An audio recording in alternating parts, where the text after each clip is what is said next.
الحمد لله نحمده ونستعينه ونستغفره ونعوذ بالله من شرور أنفسنا ومن سيئات أعمالنا من يهده الله فلا مضل له ومن يضلل فلا هادي له وأشهد أن لا إله إلا الله وحده لا شريك له وأشهد أن محمدا عبده ورسوله الذي أرسله بالحق بشيرا ونذيرا وداعيا إلى الله بإذنه وسراجا منيرا أما بعد فإن أصدق الحديث كتاب الله وخير الهدى هدى محمد صلى الله عليه وسلم وشر الأمور محدثتها وكل محدثة بدعة وكل بدعة ضلالة وكل ضلالة في النار فقد قال الله تعالى في كلامه المجيد والفرقانه الحميد أعوذ بالله من الشيطان الرجيم بسم الله الرحمن الرحيم يا أيها الناس اتقوا ربكم الذي خلقكم من نفس واحدة وخلق منها زوجها وبث منهما رجالا كثيرا ونساء واتقوا الله الذي تساءلون به والأرحام إن الله كان عليكم رقيبا يا أيها الذين آمنوا اتقوا الله حق تقاته ولا تموتن إلا وأنتم مسلمون يا أيها الذين آمنوا اتقوا الله وقولوا قولا سديدا يصلح لكم أعمالكم ويغفر لكم جنوبكم ومن يطع الله ورسوله فقد فاز فوزا عظيما الحمد لله যাবতীয় হামদ সানা যাবতীয় প্রশংসা সেই মহান রব্বুল আলামিনের জন্য,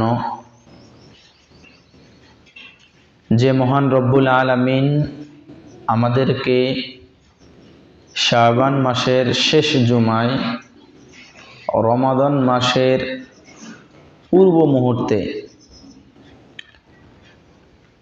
সাপ্তাহিক ঈদের দিন তথা জুমার দিনে যথাসময়ে মসজিদে আসার তৌফিক দান করেছেন। সেই মহান রব্বুল আলামিনের দরবারে সাজদাতুশ শুকুর জানাই। সকলে আন্তরিকতার সাথে বলি আলহামদুলিল্লাহ। অতঃপর দরুদ ও সালাম বর্ষিত হোক বিশ্ব মানবতার মুক্তির দূত আখিরি জামানার নবী মুহাম্মদুর রাসূলুল্লাহ সাল্লাল্লাহু আলাইহি ওয়াসাল্লামের উপরে, যে নবী রমাদান আসলে পরে প্রস্তুতিমূলক কাজগুলো করতেন, হাদিসে এসেছে যে লুঙ্গি খুব শক্ত করে বেঁধে দিতেন, মানে আমলটা বেশি করতেন।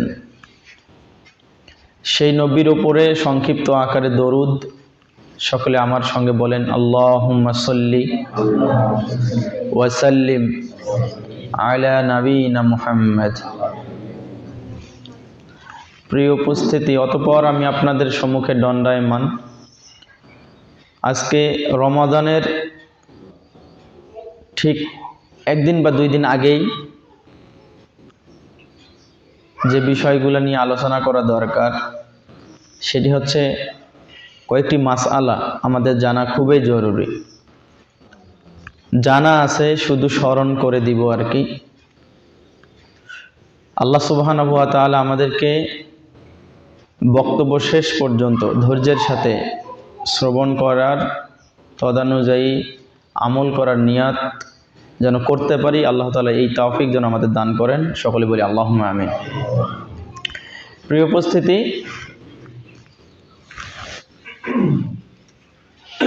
আমাদেরকে যারাই আমরা রমাদানকে পেয়ে যাব তাদেরই উপর আবশ্যক হলো, ফরজ হলো রমাদানের রোজা পালন করা। তো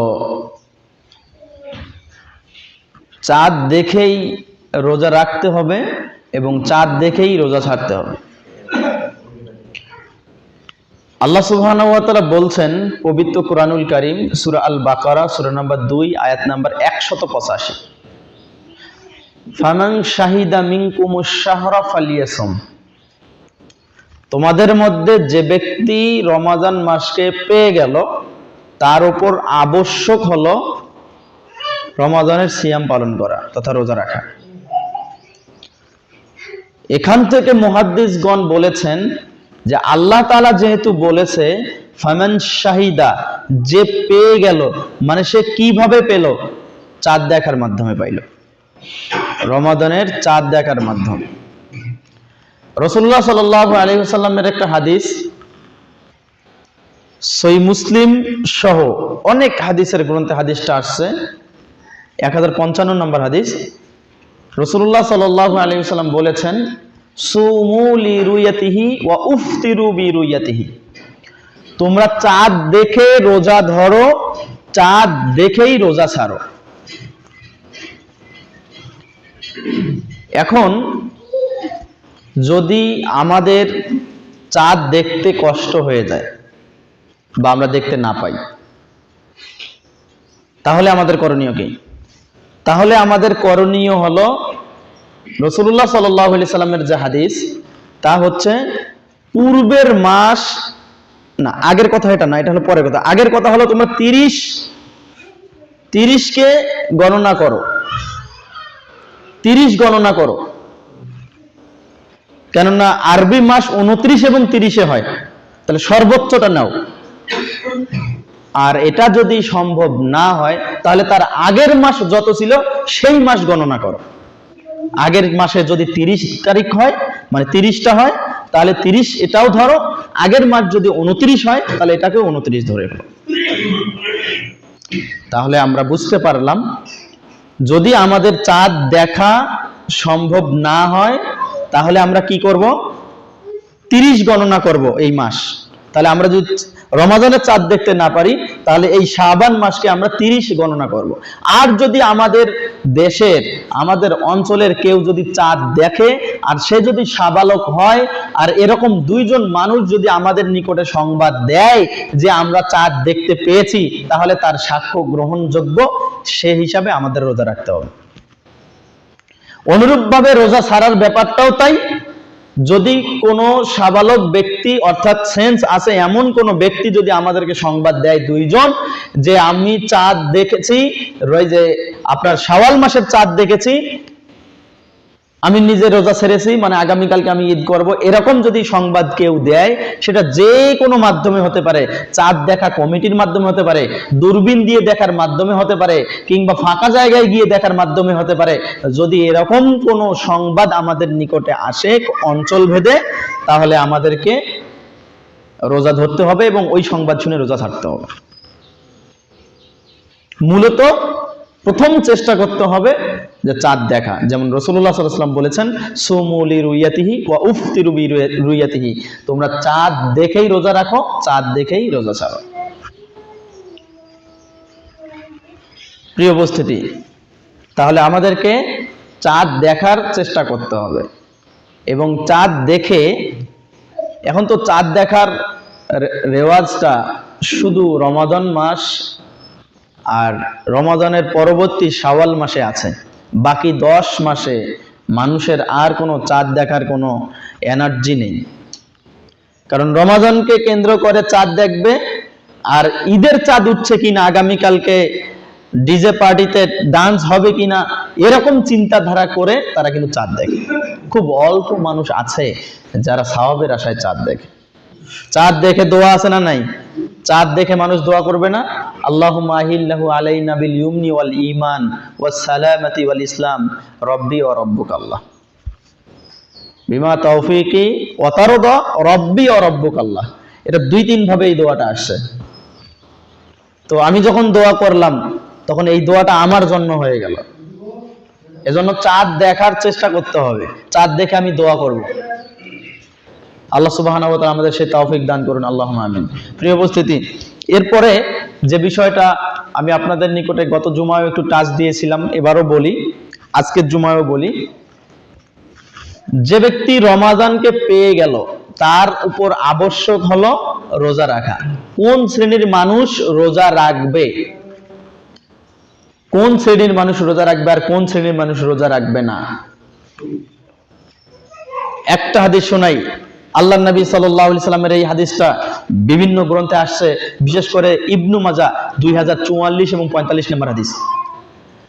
আবু হুরায়রা রাদিয়াল্লাহু তাআলা আনহু বলেন, রাসূল সাল্লাল্লাহু আলাইহি ওয়াসাল্লাম বলেছেন, 3 শ্রেণীর ব্যক্তির উপর থেকে কলমকে উঠিয়ে নেওয়া হয়েছে। 3 শ্রেণীর ব্যক্তির কাছ থেকে কলমকে উঠিয়ে নেওয়া হয়েছে, মানে তার কোনো পাপ লেখা হয় না। 1, সিবিয়ান, শিশু বাচ্চা, যার মান লাম ইয়াহতালিম, যার এখনো স্বপ্নদোষ হয় নাই, সে হলো শিশু। 2, পাগল, পাগল ব্যক্তির কোনো পাপ লেখা হয় না। 3, আনি নাইম, ঘুমান্ত ব্যক্তি, ঘুমান্ত ব্যক্তির কোনো পাপ লেখা হয় না। এই 3 শ্রেণীর ব্যক্তি বাদ দিয়ে বাকি যত ব্যক্তি আছে সবার পাপ করলে পাপ লেখা হয়। আল্লাহ নবী সাল্লাল্লাহু আলাইহি ওয়াসাল্লাম, নবী মুহাম্মদ সাল্লাল্লাহু আলাইহি ওয়াসাল্লামের যুগে তিনি নিজে রোজা রাখতেন এবং মানুষদেরকে রোজা রাখার জন্য উৎসাহিত করতেন। রাসূল সাল্লাল্লাহু আলাইহি ওয়াসাল্লামের একটা হাদিস শোনাই, সহিহ মুসলিম নামে হাদিসের গ্রন্থ 1185 নম্বর হাদিস। একজন মহিলা সাহাবী আয়েশা রাদিয়াল্লাহু তাআলা আনহাকে জিজ্ঞাসা করলেন, আল্লাহর নবীর স্ত্রী, আপনি তো সর্বশেষ স্ত্রী আয়েশা রাদিয়াল্লাহু তাআলা আনহা, আপনি বলেন তো রাসূলুল্লাহ সাল্লাল্লাহু আলাইহি ওয়াসাল্লামের যুগে সাহাবীরা এবং সেই যুগের মহিলারা, সেই যুগের শিশুরা, তারা কিভাবে, এমনকি আমাদের নবী মুহাম্মদ সাল্লাল্লাহু আলাইহি ওয়াসাল্লাম তিনি কিভাবে রোজা রাখতেন, এটা বলেন। বা তারা কতটুকু সময় রোজা রাখতেন, বা তারা তাদের ছোট ছোট বাচ্চাদেরকে কিভাবে রোজা রাখাইতেন, এটা আমাদেরকে বলেন। আয়েশা রাদিয়াল্লাহু তাআলা আনহা বললেন যে আমাদের যুগে রাসূল বেঁচে থাকতে আমাদের নিকটে এসে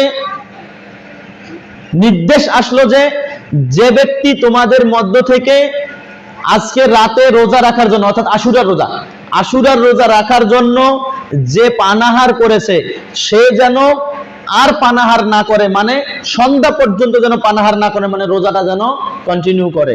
আর তোমাদের মধ্যে যে ব্যক্তি রমাজানের, তোমাদের মধ্যে যে ব্যক্তি কোনো পানাহার করেনি, না খেয়েই আছে, সে যেন আর পানাহার না করে সন্ধ্যা পর্যন্ত, মানে সেও যেন রোজাটা কন্টিনিউ করে।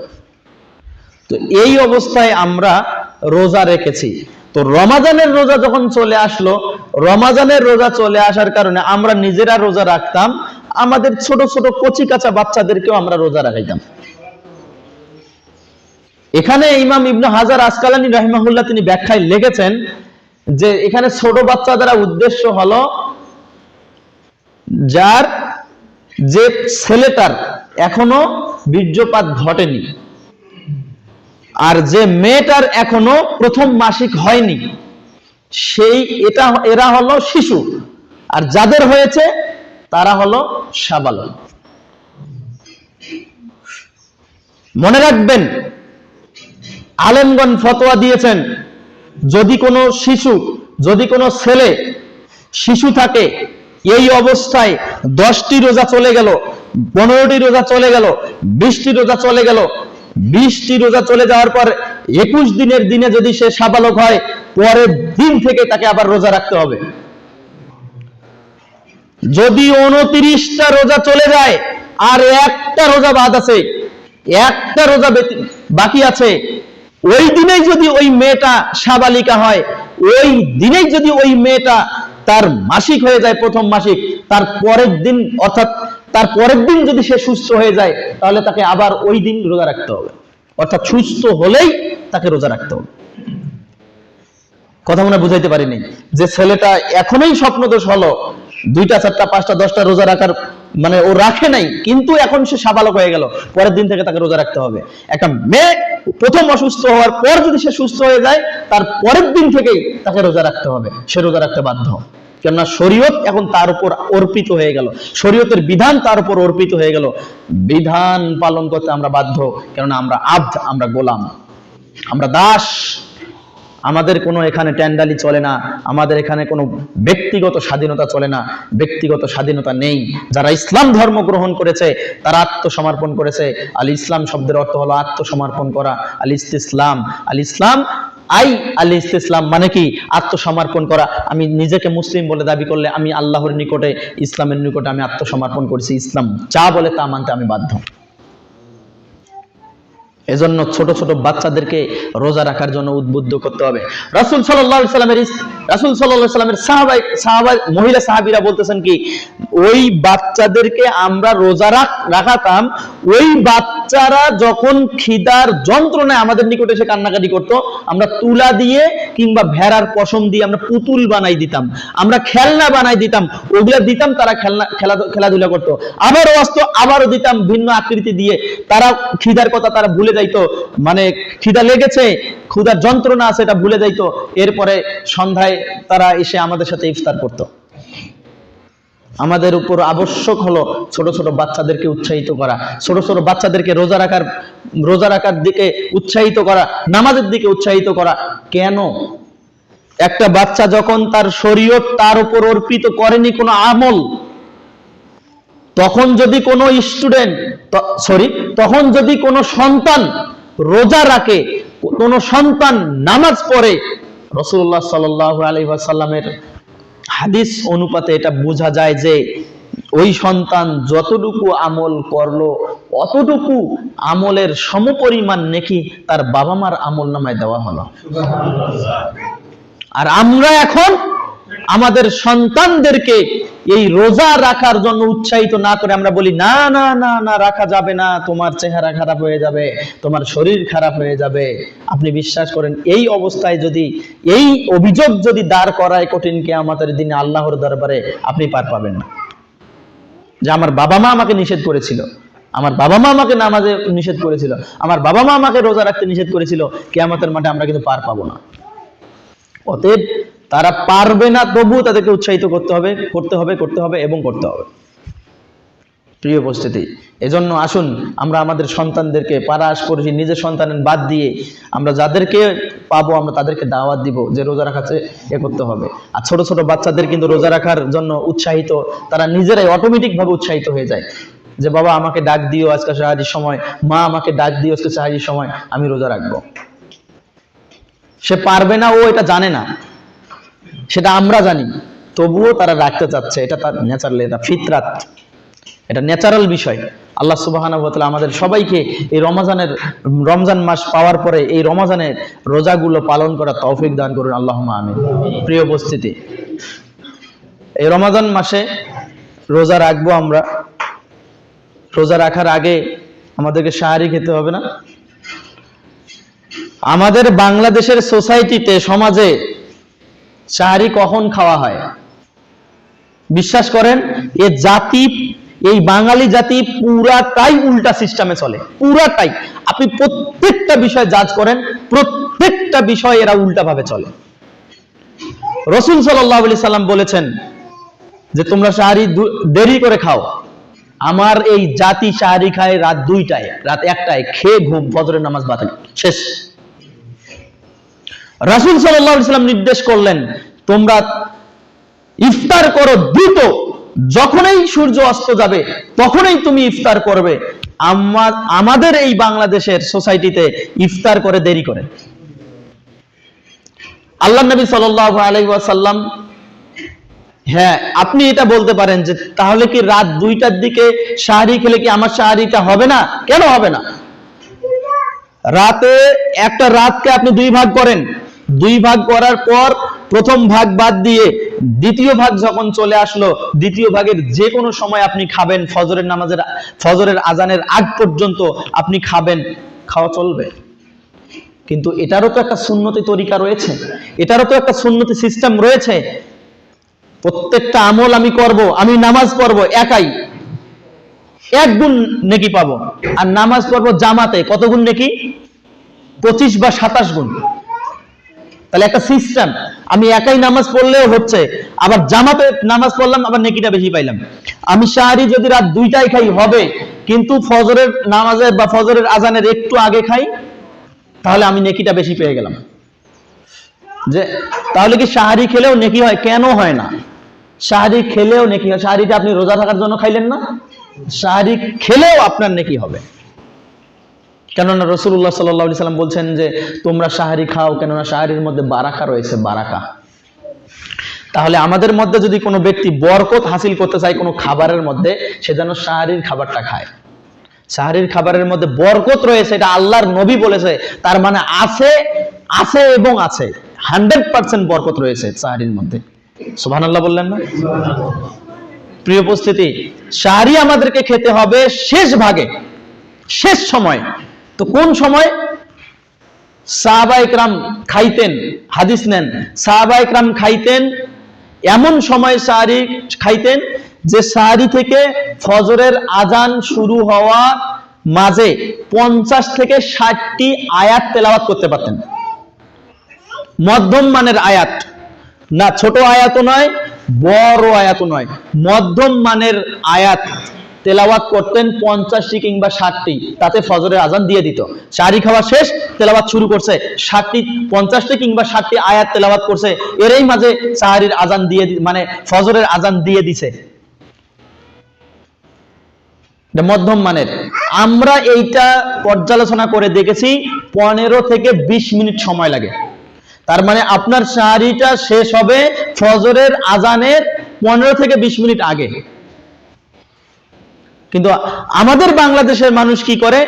এই যে তারাবির সালাত আদায় করছে, তারাবির সালাত আদায় করে ওই বাজারে চলে গেছে, বাজারে গিয়ে গল্প গুজব, ছবি, মানে মুভি দেখছে, মানুষের গিবত করছে, চিল্লা হাল্লা করছে, জুয়া খেলছে, কত কিছু করছে বাজারের মধ্যে। এত কিছু করার পর রাত বাজছে 1টা, রাত 1টার সময় সে বাড়ি ওখান থেকে ফিরছে, ফিরে আসার পর যখন বাসা আসছে রাত বাজছে 2টা। কি রান্না হয়েছে? না, আর আধা ঘন্টা প্রয়োজন আছে, 2:30টার মধ্যে, 2:30 মিনিটের মধ্যে খাবার রান্না হয়ে গেল। সে এখন খাবার খেয়ে দিব্যি একটা ঘুম দিল, ঘুম থেকে উঠেই দেখে পরের দিন 10টা। ফজরের নামাজ কোথায় গেল? ঘুম থেকে উঠেই দেখে পরের দিন 10টা। তারপরে সে বাবু সাহেব উঠে আবার তার নিজের কাজে কর্মস্থলে চলে গেল। এটার নাম রোজা। রোজার মাস হলো পুরাটাই পরিশ্রমের মাস, রোজার মাস হলো পুরাটাই ইবাদতের মাস। আপনি রোজার মাসে যাই করবেন সেটাই ইবাদত, যা করবেন তাই ইবাদত, শুধু ইসলামে যা আছে তাই। তাহলে আমাদের এমন কাজ করা যাবে না যে আমরা সাহারি খাবো দ্রুত, এমনটা করা যাবে না। সাহারি আমাদেরকে খেতে হবে শেষ ভাগে। এই যে আজান দিবে দিবে ভাব, তার 5-7 মিনিট 10 মিনিট আগে যেন আমার খাওয়াটা শেষ হয়ে যায়।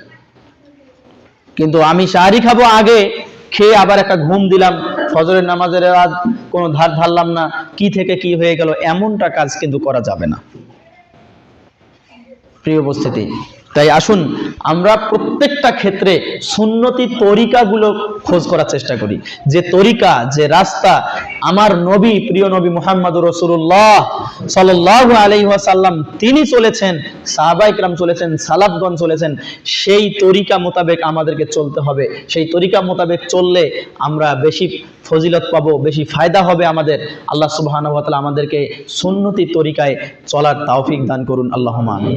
প্রিয় উপস্থিতি, আরো আমরা মাসআলা আলোচনা করব, তবে যেটা খুবই গুরুত্বপূর্ণ সেই মাসআলাটি আলোচনা করে আমি আজকের বক্তব্য শেষ করছি, সেটা হচ্ছে ইফতার।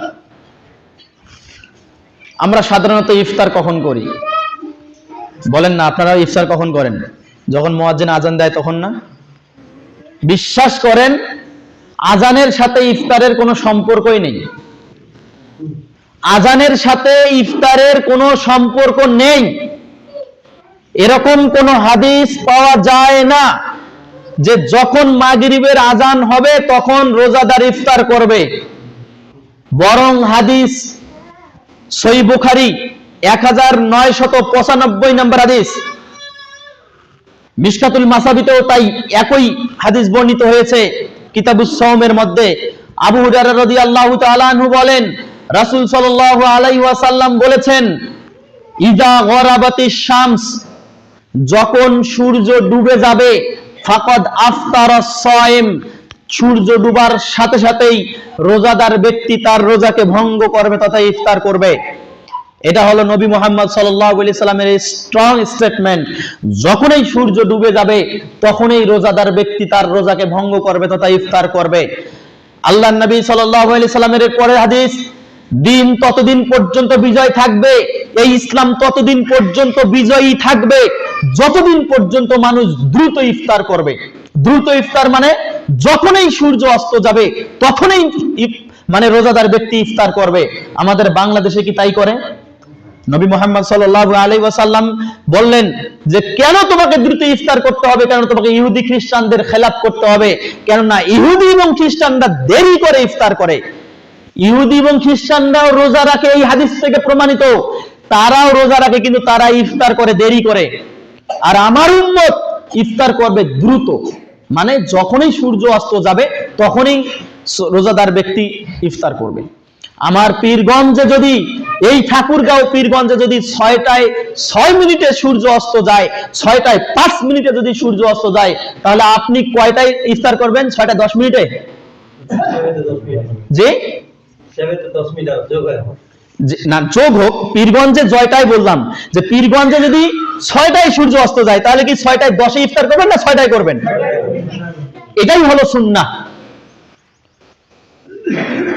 রাসূল সাল্লাল্লাহু আলাইহি সাল্লাম এবং সাহাবায়ে কিরাম তারা এইভাবেই করতেন, যখনই সূর্য অস্ত যাবে তখনই। এখন লজিক দেখেন, সূর্য অস্ত যাওয়ার পরে সাউন্ড সিস্টেমের যখন আজান দিতে আসলো মুয়াজ্জিন সাহেব, সাউন্ড সিস্টেমের সমস্যা হতে পারে কি পারে না? পারে কি পারে না? বিদ্যুৎ নাই, আইপিএস নাই, আজান আপনি শুনতে পারলেন না, এখনো আপনি অপেক্ষায় আছেন, হতে পারে কি না? পারে। তার মানে ইসলাম এটা জানে, ইসলাম একটা বোকা ধর্ম নয়। আল্লাহ জানে যে এই প্রবলেম হবে, যার কারণে সূর্য অস্তের সাথে এটা সম্পর্ক, আজানের সাথে সম্পর্ক না। এমন অবস্থায় যে সময় হয়ে গেল 6টায়, এখানে সূর্য ডুবে গেছে, মুয়াজ্জিন সাহেব আজান দিতে আসবে, এমন সময় তার নিম্নচাপ আসতে পারে কি পারে না? তো ওই মুহূর্তে মুয়াজ্জিন সাহেব আজান না দিয়ে সে ওয়াশরুমে যাইতে পারে না? তো এখন ওয়াশরুম থেকে ফিরে আসতে তার 5 মিনিট সময় লাগলো, আপনি এখন 5 মিনিট পর্যন্ত অপেক্ষা করবেন? এটা কোনো একটা লজিক হইল? আরেকটি জাহিলিয়াত আছে আমার সমাজের মধ্যে। সমাজের মধ্যে জাহিলিয়াত কি? এই জামাতের, এই সমাজের যারা আওতাভুক্ত, আবার ওই জামাতের যারা আওতাভুক্ত, তারা নিজ নিজ মসজিদের আজানের অপেক্ষায় থাকে। ওই মসজিদে আজান দিচ্ছে, না না না, এখন ইফতার করা যাবে না, আমার মসজিদের আজান এখনো দেয় নাই, আমার মসজিদের আজান দিবে তারপর আমি ইফতার করব। এটা জাহিলিয়াত। আপনাদের এখানে আছে কিনা আমি জানি না, তবে আমার এলাকায় আমি এটা পাইছি যে আমার মসজিদের এখনো আজান দেয় নাই, এখন আমি ইফতার করতে পারবো না। মানুষ কত বড় জাহেল, মানুষ কত বড় নাদান, মানুষের হিতাহিত জ্ঞান মানে বিদ্যা বুদ্ধি মানে কিতাবের জ্ঞান তো নাই, হিতাহিত জ্ঞানও নাই মানুষের। আবার কি বলে যে না ওরা আহলে হাদিস মসজিদের আজান, এখন ইফতার করা যাবে না, ওরা তো আগে ইফতার করে। আগে ইফতার করে মানে আপনারা আগে ইফতার করেন না সময় মতো ইফতার করেন? কঠিন শাস্তি রয়েছে। রাসূল সাল্লাল্লাহু আলাইহি সাল্লাম বলেন, আমি জাহান্নামের মধ্যে উকি মেরে দেখলাম কিছু মানুষকে পায়ের মধ্যে, এই যে পায়ের টাকনু আছে না, পায়ের টাকনুর মধ্যে রশি শিকল বাঁধছে, বেঁধে উল্টা দিকে করে শাস্তি দিচ্ছে। আমাদের নবী মুহাম্মদ সাল্লাল্লাহু আলাইহি ওয়াসাল্লাম জিজ্ঞাসা করলেন জিবরাইলকে, জিবরাইল এরকম ভয়ানক শাস্তি তাদেরকে দেওয়া হচ্ছে কেন? তখন বলতেছে এরা হচ্ছে ওই শ্রেণীর ব্যক্তি যারা সময় হওয়ার আগে আবার ইফতার করে ফেলছে। যারা সময় হওয়ার আগে ইফতার করছে, ধরেন 5 মিনিট 7 মিনিট 10 মিনিট আগে ইফতার করে ফেলছে, কিংবা মানুষকে দেখানোর জন্য রোজা রাখছে, এখন আশেপাশে কোনো মানুষ নাই, খেয়ে ফেললো। এরকম ব্যক্তিদেরকে উল্টা দিকে করে জাহান্নামের মধ্যে পায়ের মধ্যে শেকল দিয়ে উল্টা দিকে করে শাস্তি দেওয়া হচ্ছে। আর ইহুদি খ্রিস্টানদের অনুসরণ হবে তখনই যখনই আমি ইফতারটা দেরি করে করব। কথা কি বুঝতে পারলেন? তাহলে দুটাই আবার সাবধানতার ব্যাপার আছে। আগে যদি সময়ের 1 মিনিট আগেও যদি আমি ইফতার করি, জানা পক্ষে যদি আমি 1 মিনিট আগেও যদি ইফতার করি, তাহলে শাস্তি হবে জাহান্নামে। আর যদি আমি দেরি করি তাহলে আমি সাদৃশ্য গ্রহণ করলাম ইহুদি এবং খ্রিস্টানদের, কিয়ামতের মাঠে ইহুদি এবং খ্রিস্টানদের কাতারে আমি দাঁড়াবো।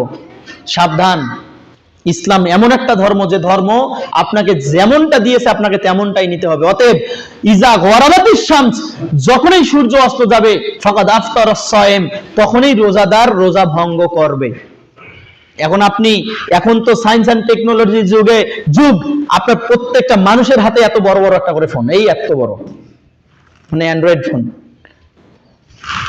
এই ফোনের মধ্যে আপনি সার্চ দিবেন সানসেট বা সানসেট টুডে, আজকে সূর্য সানসেট টুডে পীরগঞ্জ ঠাকুরগাঁও, এটা লিখে দিবেন, বা সূর্য অস্ত যাবে পীরগঞ্জ ঠাকুরগাঁও, এইটা লেখেন, লিখে দেন, দেখেন আজকে কয়টার সময় সূর্য অস্ত যায়, এইটা দেখেন। জয়টাই এইখানে সূর্য অস্ত যাবে, অতটা সময়ে আপনি ইফতার করবেন।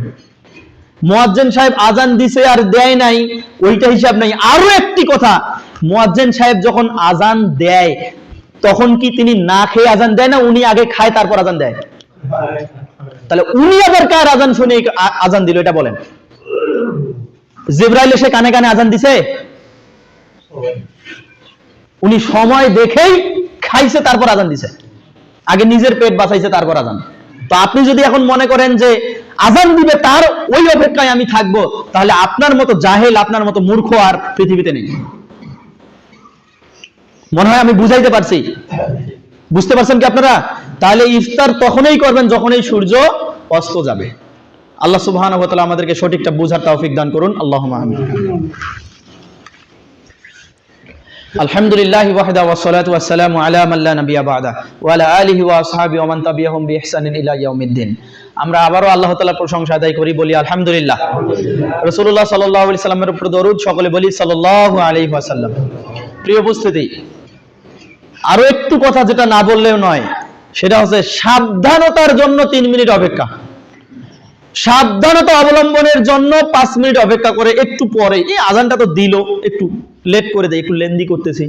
এই আমাদের সমাজের মধ্যে যে সমস্যাগুলা লক্ষ্য করা যায় সেটা হচ্ছে এই যে আজান দিছে তখনই বাড়ির মানুষগুলো দৌড়াদৌড়ি করতেছে, তখনই মানুষ মানে ইফতারের ব্যবস্থা করতেছে না। ইফতার ও আগে থেকেই আপনার প্রস্তুত থাকবে। আর ইফতার মানেই যে একেবারে ছোলা বুন্দিয়া আরো অনেক কিছু করে ইফতার করতে, ব্যাপারটা এমন নয়। সময় হয়ে গেছে, আপনি খেজুর আছে খেজুরটা খেয়ে নিলেন, এরপরে না হয় অজু করবেন, এরপরে না হয় আপনি আরো অনেক অনেক কাজ আছে সেগুলো করবেন, বা এরপরে খাবেন। যখনই সূর্য অস্ত যাবে, সময় হয়ে গেল, আপনি খেজুর আছে খেজুর খেয়ে নেন, খেজুর নাই আপনি পানি খেয়ে নেন। তার মানে আগে রোজাটা ভঙ্গ করেন। কারণ আমাদের সমাজে, আমাদের বাঙালি তো পুরা উল্টা, বাঙালি পুরা উল্টা। আগে আসতে হবে জুমার মসজিদে, আসবে পরে, তারপরে আগে ইফতার করতে হবে, ইফতার করবে দেরি করে। সাহারি খেতে হবে দেরি করে, সাহারি খাবে আগে, মানে প্রত্যেকটা সিস্টেমে উল্টা। অতএব এই উল্টা জিনিসকে ভাঙতে হবে আপনাকে। আপনি সচেতন মানুষ, আপনাকে ভাঙতে হবে। কোরআন এবং সুন্নাহর যে তরিকা রয়েছে, কোরআন এবং সুন্নাহর যে রাস্তা রয়েছে, এই রাস্তায় এই তরিকায় আমাদেরকে চলতে হবে। আল্লাহ তুমি আমাদের সেই তৌফিক দান করো, আল্লাহুম্মা আমিন।